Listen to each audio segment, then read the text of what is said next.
हिंदुस्तान में ये अकीदा सदियों से चला आ रहा है कि ईश्वर बाद इंसानों की शक्ल में ज़हूर लेता है। उसी अकीदे के मुताबिक श्री रामचंद्र, श्री कृष्ण और महात्मा बुद्ध को ईश्वर के अवतार समझा जाता है। हिंदुस्तान में मजहबी पेशवाओं को ईश्वर के अवतार समझकर उनकी मूर्तियों को भगवान के रूप में पूजा भी गया। दुनिया भर में सबसे ज्यादा मूर्तियां महात्मा बुद्ध की बनाई गईं और श्री रामचंद्र और श्री कृष्ण से ज्यादा उनकी परस्तिश की गई, क्योंकि बुद्ध धर्म हिंदुस्तान से निकलकर पूरे मशरिक़ बैद में फैल गया था। महात्मा बुद्ध देवताओं के कायल न थे, खुदा को एक मानते और निजात आखिरवी पर यकीन रखते थे। उन्होंने अपने मानने वालों को वसीयत की थी कि मरने के बाद उनके राख की पूजा ना की जाए, मगर यह हकीकत बड़ी दिलचस्प है कि दुनिया में सबसे ज्यादा पूजा उन्हीं की होती है। मैं सोच और परेशानी में गुम था कि शास्त्रों की आवाज़ ने मुझे चौंका दिया। क्या सचमुच जल पन्ना से मुलाक नहीं मिले हो प्रभु? अरे वो तो मैं तुझे यूं ही बना रहा था, जल पन्ना से मिल आया हूँ, बातचीत भी हुई है, सब ठीक है। मगर ये बता कि आज शंकर तो सावगारी से बाहर नहीं निकला। नहीं, आज मैंने उसे बाहर जाते नहीं देखा। मेरा ख्याल है कि उसकी तबीयत ठीक नहीं, क्योंकि पुरोहित गंजाल उसके लिए कोई दवा तैयार कर रहा था। इसका मतलब ये था कि आज शंकर मेरी निगरानी नहीं कर सका, या जब मैं सैर करने निकल जाता हूँ निगरानी की जरूरत नहीं समझी जाती। वो गालबन इस बात की देखभाल पर मुकर्रर किया गया था कि मैं जल पन्ना से कब मिलता, क्या बातें करता और क्या प्रोग्राम बनाता हूँ। उससे मुलाकात चौंका सावगारी ही में होती थी, इसलिए मेरी निगरानी भी सावगारी तक महदूद थी। गालबन पुरोहित गंजाल या शंकर को यह ख्याल नहीं आया था कि मैं उस बूढ़ी इमारत से बाहर किसी जंगल में भी मिल सकते हैं। मैंने सोचा कि क्यों न हर रोज़ की मुलाकात को भी, जो इनकी नज़रों में कांटे की तरह खड़कने लगी है, गैर अहम बना दिया जाए। फौरन एक तजवीज़ जहन में आई और मैंने उसे पूछा, अरे शास्त्रो, सुबह के वक्त जल पन्ना मेरे पास नाच विद्या सीखने आती है, तू कहाँ होता है? उस समय थोड़ी सी योगा करता हूँ, कल से तेरी योगा बंद। वो क्यों प्रभु? तू जल पन्ना को अपने साथ लेकर आया और जाया करेगा, और जब तक वो मेरे कमरे में रहेगी तू भी मौजूद रहेगा।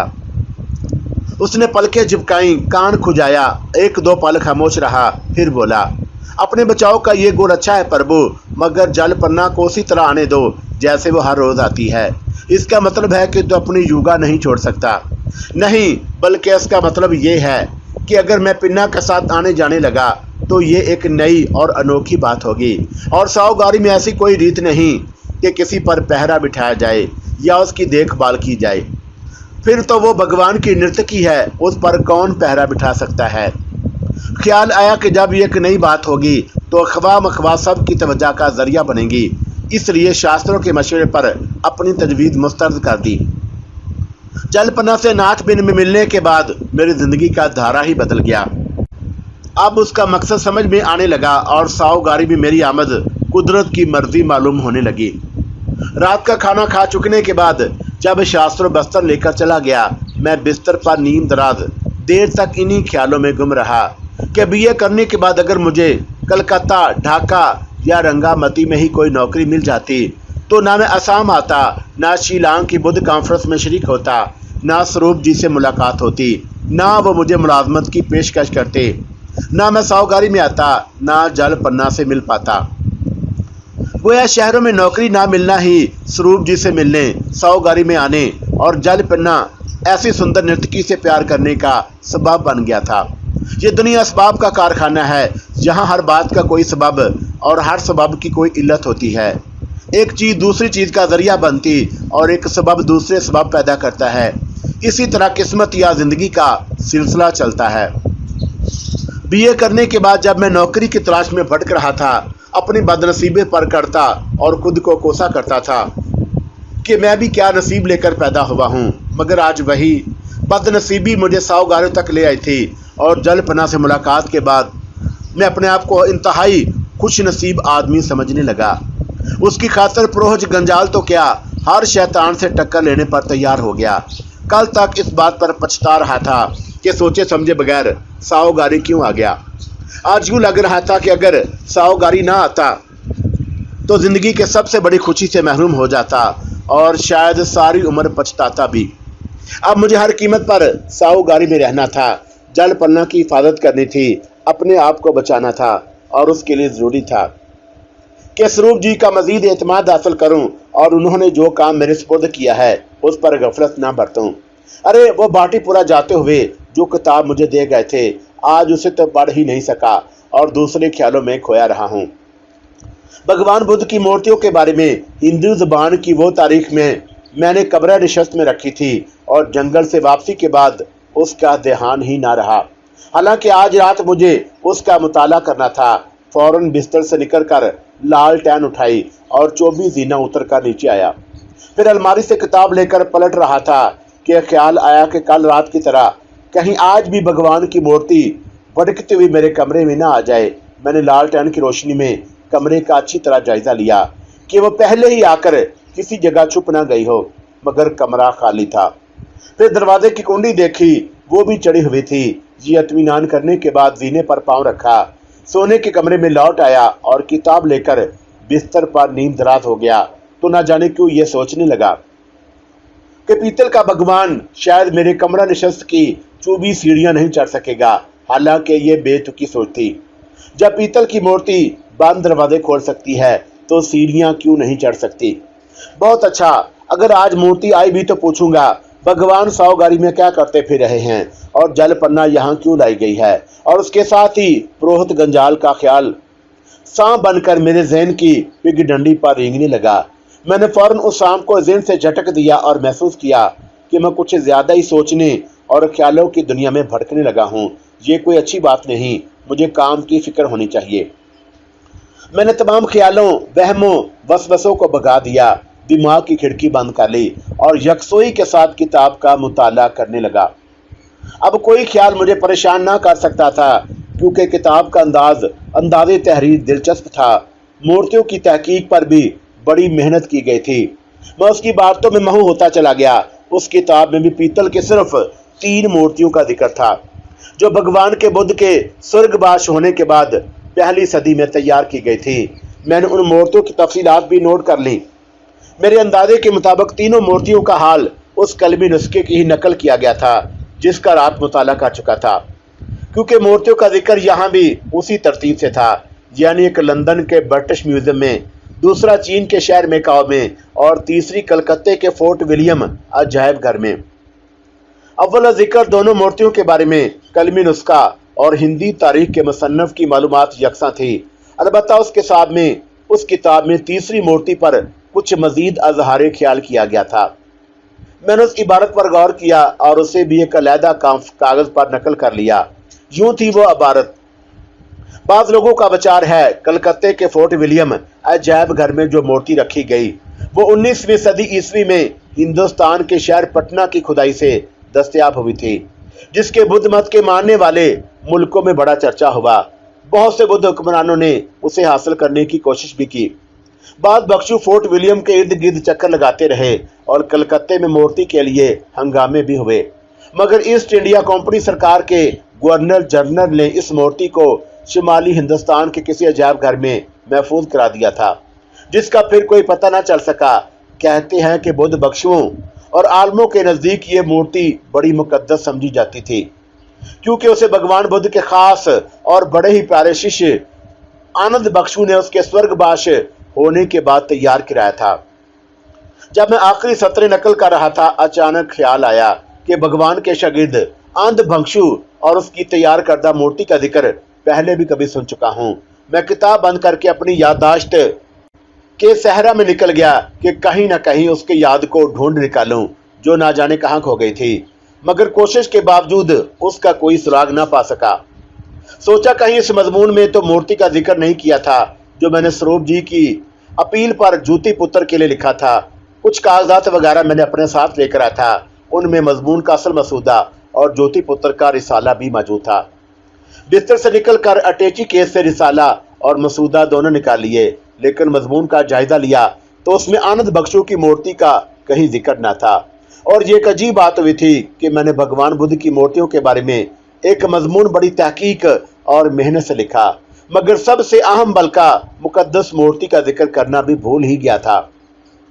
हालांकि मेरे ज़हन में यादों का जो बाओ बड़ौला सा उड़ा था। उसके मुताबिक मैंने आनंद बख्शू वाली मूर्ति का जिक्र कहीं स्कूल के जमाने में सुना था, मगर कहाँ कब उस वक्त कुछ याद न आ रहा था। मैंने बार बार अपने ज़हन पर जोर दिया, बार बार पुरानी यादों के नकोश खुरचने की कोशिश की, मगर यूं लगता था पुरानी यादों के साथ मैं अपना जहन भी कहीं रखकर भूल गया हूँ। जब हादसे के लू पर याद रफ्ता का कोई नक्श उजागर ना हो सका तो अटैची केस बंद करके फिर बिस्तर पर आ गया। ये तो याद ना आ सका कि आनंद बख्शू की मूर्ति का जिक्र कब, कहाँ और किससे सुना था, लेकिन किताब से जो इबारत नकल की थी उसके नीचे एक नोट का इजाफा कर दिया और लिखा, आनंद बख्शू ने भगवान की जो मूर्ति बनवाई थी उसे बुद्ध धर्म में वाकई बड़ी अहमियत दी जाती है और किताबों में उसका जिक्र मिलता है। मैंने खुद गालबन स्कूल के ज़माने में कहीं इसके बारे में बात दिलचस्प बातें सुनी थी, मगर इस वक्त कुछ याद नहीं आ रहा कि यह जिक्र किसने किया था। अगर याद आ जाए तो शायद आनंद बख्शू की मूर्ति पर कुछ रोशनी पड़ सके।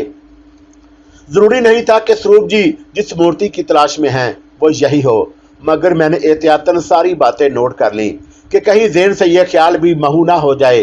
रात काफ़ी गुजर चुकी थी और मैं थक भी गया था, लिहाजा सोने की तैयारी करने लगा। लालटेन बुझाई तो नहीं, अलबत्ता उसकी लो मध्यम कर दी, जिससे कमरे का उजाला मलजका हो गया था। ये एहतियात इसलिए ज़रूरी समझी कि अगर रात को कोई कमरे में दाखिल हो तो उसकी सूरत देख सकूं। फिर बिस्तर में दुबक गया और लंबी तान कर ऐसा सोया कुछ होश ना रहा। रात को ना तो भगवान की मूर्ति कमरे में आई, ना शंकर आ सका, जिसके बारे में ख्याल था कि अगर वो चाहे तो नींद की हालत में मेरा गला भी घोंट सकता है।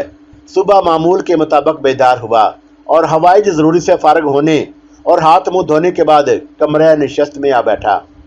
जलपना सुबह ही सुबह आ जाया करती थी। मैं बड़ी बेचैनी के साथ उसका इंतजार करने लगा। आज खिड़की की सोइयों की रफ्तार शायद मध्यम हो गई थी और वक्त जैसे चूंटी की चाल से गुजर रहा था। मैं बार बार घड़ी देखता और बार बार दरवाजे पर जल पन्ना के कदमों की आहट सुनने की कोशिश करता।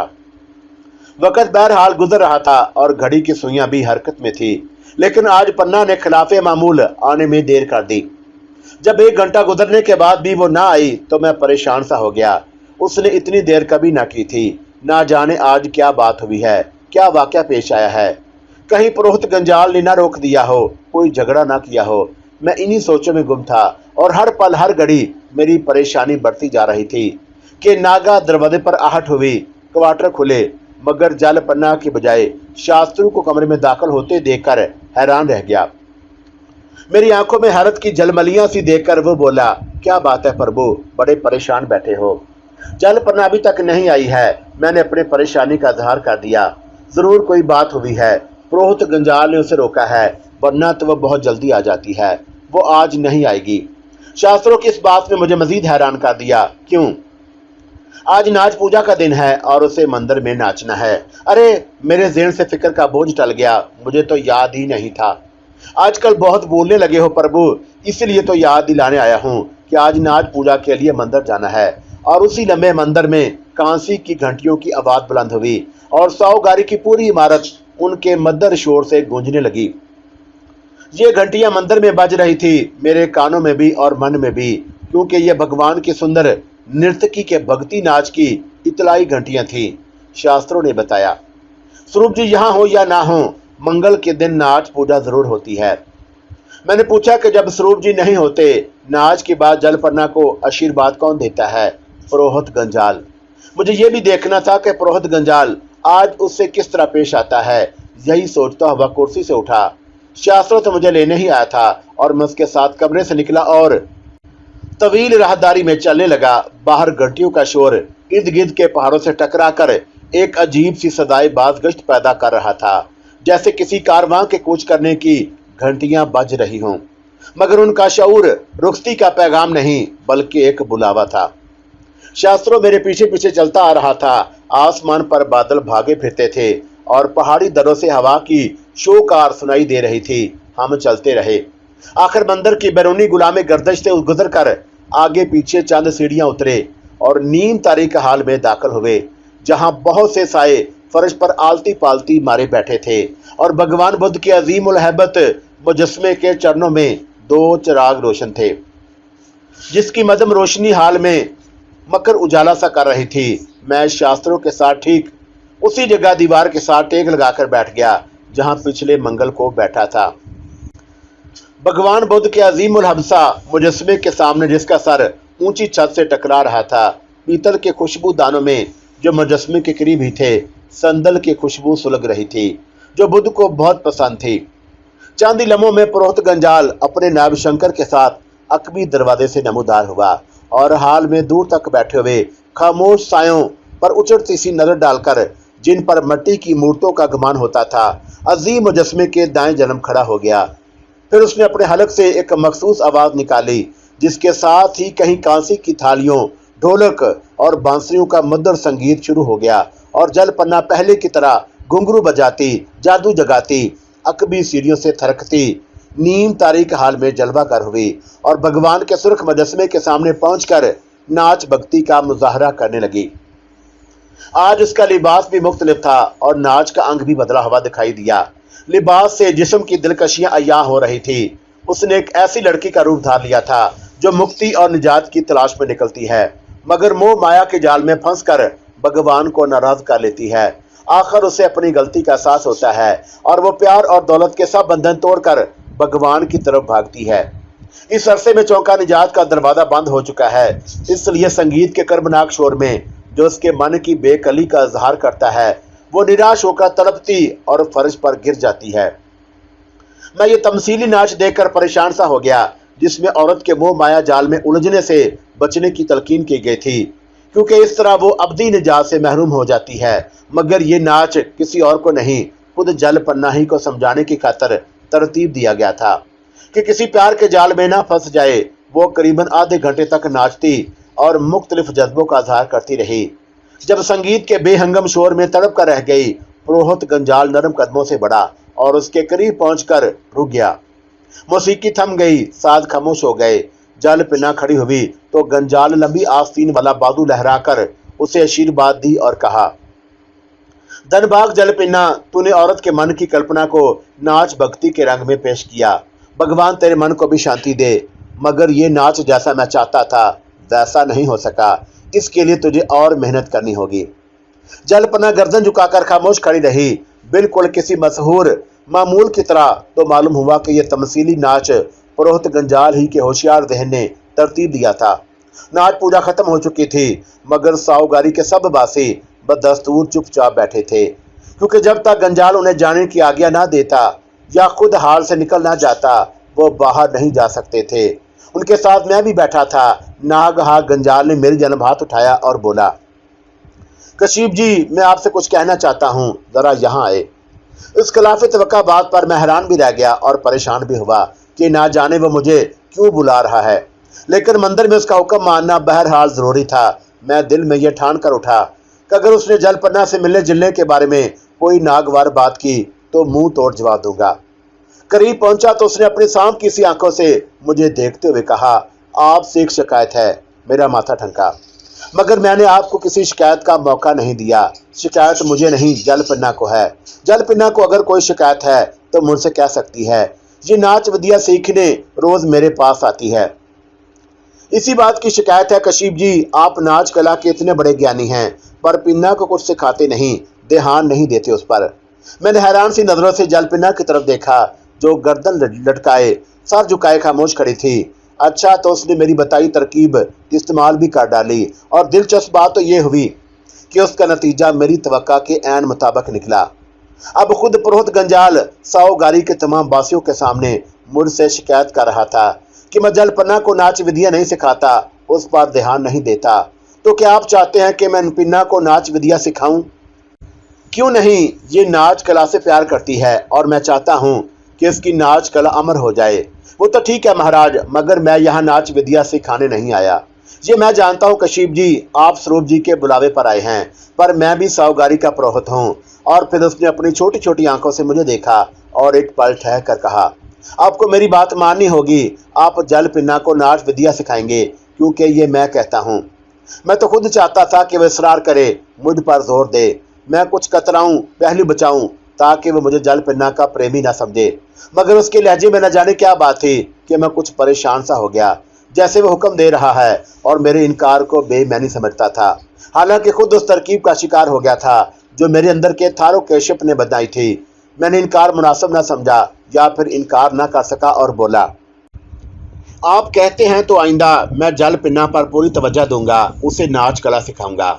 शुक्रिया कशीप जी, मेरी ये चिंता दूर हुई। फिर वो पन्ना से मुखातब हुआ, आज से तुम कशीप जी की शश बन गई हो। पिन्ना ने फौरन मेरे चरण छू लिए और मैं सोच रहा था कि अगर पुरोहित गंजाल ने शश का लफ्ज इस्तेमाल ना किया होता तो बात तो कितनी खूबसूरत होती। आज से तुम कशीप जी की बन गई हो। मगर वो इतनी आसानी के साथ हम दोनों के बीच से किस तरह निकल जाता। कहने लगा, ये सावगारी में भगवान की नर्तकी बनकर आई है। इसका जीवन नाच भक्ति के सिवा और कुछ नहीं। अब नाच ही इसका निर्वाण है, ये आप भी याद रखें। ये कहकर वह मुड़ा और अकबी दरवाजे की सिमत चलने लगा। शंकर लपक कर उसके पीछे हो लिया और दोनों हाल से निकल गए। उसके आखिरी अल्फाज किसी मेघ की तरह मेरे दिल में खुप गए थे। ये आप भी याद रखें। इन अल्फाज में पुरोहित गंजाल मुझे धमकी दे गया था कि नाच विद्या के सिवा मैं जल पिन्ना से कोई और तलक ना रखूं। और यूं लगा जैसे उस फिक्रे ने तलवार की तरह मेरे वजूद को दो हिस्सों में काट कर रख दिया हो। मैं कुछ ऐसा खो सा गया कि जल पिन्ना को भी भूल गया, जो अभी तक मेरे पास ही खड़ी थी। और जब नजर उठाकर देखा तो सावगारी के बासी हमारे इर्द गिर्द जमा हो चुके थे। वो सब मुझसे मिलने और बातें करने के मुशाक थे, क्योंकि शास्त्रों कह रहा था, प्रभु ये लोग आपसे मिलने आए हैं, कुछ कहना चाहते हैं, इनकी बात सुन लो। मैं उन लोगों की तरफ मतवज्जा हो गया जो तादाद में 32 थे। कुछ जवान, कुछ बूढ़े, मगर ज्यादा पक्की उम्र के लोग ही थे। और उनमें वो 7 बख्शू नजर न आए जिन्होंने अपनी जुबानें कटवा दी थी। गालबन पुरोहित गंजाल के निकलते ही वो अपने हुजरों में चले गए। कुछ औरतें भी असम का कबाली लिबास पहने एक जानब खड़ी थी। पिछले मंगल को मैंने नाच पूजा में सिर्फ 5 औरतें देखी थी, मगर आज उनकी गिनती 8 थी। मेरे अंदाजे के मुताबिक सावगारी की आबादी एक छोटी सी बस्ती ही के लगभग थी। एक बूढ़ा जिसका जिस्म तो बेशक अभी मजबूत था, लेकिन सर और दाढ़ी के बाल सफेद हो चुके और उम्र के गुजरे हुए साल चेहरे की झुर्रियों में बदल गए थे, सबसे आगे खड़ा था। शास्त्रों ने तारफ कराया, प्रभु ये गोना है, लोग इसे गोना वादिया कोना, गोना मुखिया कहते हैं। गोना दादा ने फौरन मुझे प्रणाम किया और कहा, हम सावगारी में आपका स्वागत करते हैं। प्रभु आपका आना सब के लिए भगवान है। गोना शायद तुम सबसे पहले यहाँ आए थे। मैंने यूं ही बात चलाई, हम बाहर से नहीं आए ना, हम बाहर की हमने दुनिया देखी है। तो फिर मेरी हैरत बढ़ने लगी। हम सब ने यही जन्म लिया है प्रभु, और यही अपना जीवन बिताकर भगवान के पास चले जाएंगे। हमारे पुरखों ने भी यही किया था। शास्त्र मुझे समझाने लगा, 100 परिवार के बानी गूची, 100 के जो नौकर और सेवक बुद्ध धर्म कबूल करके सावगारी में बस गए थे, ये लोग उन्हीं की औलादे हैं। कुछ चले गए, कुछ यहाँ रह गए। अब गोना दादा उन लोगों के मुखिया हैं। ये इंकिशाफ बड़ा हैरत अंगेज और सनसीखेज था कि वो लोग 3 सदियों से नस्ल दल नस्ल यहीं आबाद रहे और बाहर की दुनिया से उनका कोई तलक ना था। शायद 100 खानदान के साथ उसके नौकरों ने भी मुक्ति और निर्वाण के लिए दुनिया तर्क करके सावगारी की सकूनत और तन्हाई की जिंदगी इख्तियार कर ली थी। गोना दादा नई नस्ल का सबसे मुअम्मर आदमी और सबका बुजुर्ग था, इसलिए उनका मुखिया कहलाता। वो कहने लगा, अभी 1 वर्ष हुआ है कि जल पिन्ना आई और यहाँ फिर से नाच पूजा होने लगी। अब आप आए हैं और पिन्ना को नाच कला सिखाएंगे। प्रभु नाच पूजा हो या ना हो, हमें यही रहना, यही जीना, यही मरना है। हम चाहते हैं कि आप दोनों भी यहाँ सुखी रहें। हमें आपकी सेवा करके आनंद मिलेगा। आप हमें आज्ञा दें। गोना मुखिया ने एक बार फिर प्रणाम किया और जय भगवान कहकर मुड़ा, और उसके साथ ही सावगारी के सब वासी जय भगवान कहते उसके पीछे हो लिए और हार से निकल गए। मैं जल पिन्ना और शास्त्रों वहीं खड़े उन्हें जाता देखते रहे। मैंने महसूस किया कि उन सबको जन्म मरण तो सावगारी से बंधा है, मगर मैं और जल पिन्ना यहाँ बाहर से आए या लाए गए हैं। इसलिए वो लोग चाहते हैं कि हम यहाँ उदास ना हों। जल पिन्ना तो उनके लिए पुरानी हो चुकी थी, सिर्फ मैं नया था। उन्होंने मेरे लिए नेक तमन्नाओं का इजहार किया था और ये अच्छी बात थी। अब मैं यहाँ तनहा ना था। अचानक शास्त्रों की आवाज सुनाई दी, प्रभु क्या गोना दादा के साथ आप भी बाहर चले गए हो? आप वापस आ जाओ ना, यहाँ जल पिन्ना आपकी वापसी का इंतजार कर रही है। मैंने फौरन रुख बदला और माजरत की, माफ करना जल पिन्ना, मैं उन लोगों के ध्यान में खो गया था जिनके बाप दादा इसी इमारत में जीवन गुजारकर रुखसत हो गए और अब वो भी अपने पुरखों के नक्शे कदम पर चल रहे हैं। बहुत सीधे लोग हैं बेचारे। और फिर वह साहूगारी के बासियों के अलावा जैसे शास्त्रों की मौजूदगी को भी नजरअंदाज करके बोली, अब तो पुरोहित गंजाल ने भी आज्ञा दे दी है। कशीप बाबू, क्या अब भी आप मुझे नाच कला नहीं सिखाएंगे? सिखानी ही पड़ेगी, भला पुरोहित गंजाल का हुक्म कैसे टाल सकता हूँ। मेरे लबों पर मैंने खेल मुस्कुराहट देकर शास्त्रों फौरन बोल उठा, मुझे भी कुछ सिखा दो प्रभु, नाच कला नहीं, मैं भला क्या नाचूंगा। नाच ना जाने आंगन टेढ़ा, बस कोई ऐसा मंत्र सिखा दो कि मैं भी किसी को चुकमा दे सकूं। पुरोहित गंजाल की बातें सुनकर तो यूं लगा जैसे गंगा ही उल्टी बहने लगी हो। हुश्त और मैंने उसे खामोश रहने का इशारा किया। हो सकता था कि शंकर किसी नादीदा गोशे में छुप कर देख रहा हो और हमारी बातें भी सुन रहा हो, मगर बोने मुंतकी ने मेरे इस ख्याल को मुस्तरद कर दिया। डरो नहीं प्रभु, यहाँ हम तीनों के सिवा सिर्फ एक भगवान है, वो भी पत्थर का, जिसे हमारी बातों से कोई दिलचस्पी नहीं होगी। अरे अहमक, दीवारों के भी कान होते हैं, दीवारों के कान हों या हाथ पांव। मुझे तो इस बात की खुशी है कि पुरोहित गंजाल ने आपको जल पन्ना से मिलने और नाच विद्या सिखाने की आज्ञा दे दी। तू जिसे आज्ञा समझ रहा है वो एक धमकी है, क्या कहते हो प्रभु? ठीक कहता हूँ, पुरोहित गंजाल एक ऐसा बादल है जिसमें सिर्फ पानी ही नहीं, बिजलियां भी भरी हुई हैं। जल पन्ना परेशान सी नजर आने लगी। शायद मैंने शिकायत करने में जल्दी की है। नहीं, तुम जब भी शिकायत करती नतीजा यही निकलता। कुछ बुरा नहीं हुआ, मैं पुरोहित गंजाल को ज्यादा समझने लगा हूँ। और वो धमकी क्या है? मैंने तो कोई धमकी नहीं सुनी। उसके लहजे में छुपी हुई थी। फिर बताऊंगा, मैंने जल पन्ना को तसल्ली दी। तुम अपना आना जाना जारी रखो और उसका इत्मीनान टूटने ना दो। शास्त्रों ने एक नई बात बताई, धमकी पुरोहित गंजाल के लहजे में नहीं, आंखों में होती है प्रभु। अचानक मुझे ख्याल आया कि हमारे मंदिर के नाच हाल में ज्यादा देर तक ठहरना मुनासिब नहीं। मैंने जल पन्ना को रुखसत कर दिया और खुद शास्त्रों के साथ बाहर निकल आया। साहूगारी की गुलाम गर्दिश में चलते हुए भी मेरे ज़हन में गंजाल का यह फिक्रा सांप की तरह बल खाता रेंग रहा था कि जल पन्ना का जीवन नाच भक्ति के सिवा और कुछ नहीं, और नाच ही उसका निर्वाण है, ये आप भी याद रखें। मगर यहाँ के बासियों को तो नाच पूजा से कोई वास्ता ना था। नाच पूजा हो या ना हो, उन्हें हर हाल में यही रहना, यही जीना, यही मरना है। फिर नाच भक्ति क्यों? और पुरोहित गंजाल इस पर इतना जोर क्यों दे रहा है? ये सवाल बार बार मेरे ज़हन में फुंकारने और करवटें बदलने लगा। गुलाम गर्दिश की इमारत के वस्ती डेवड़ी में दाखिल होकर हम उस लंबी राहदारी में निकल आए जिसमें कुछ फासले पर मेरा कमरा था। मंदिर से राहदारी तक मेरा जहन लगातार क्यों क्यों की गर्दान करता रहा, और जब अपने कमरा निशस्त में दाखिल हुआ तो बाहर बादलों ने ढोल सा बजा दिया और उधर मेरे अंदर का थारो कश्यप चिल्ला उठा, मालूम करो पुरोहित गंजाल जल पिन्ना की नाच भक्ति पर इतना जोर क्यों देता है।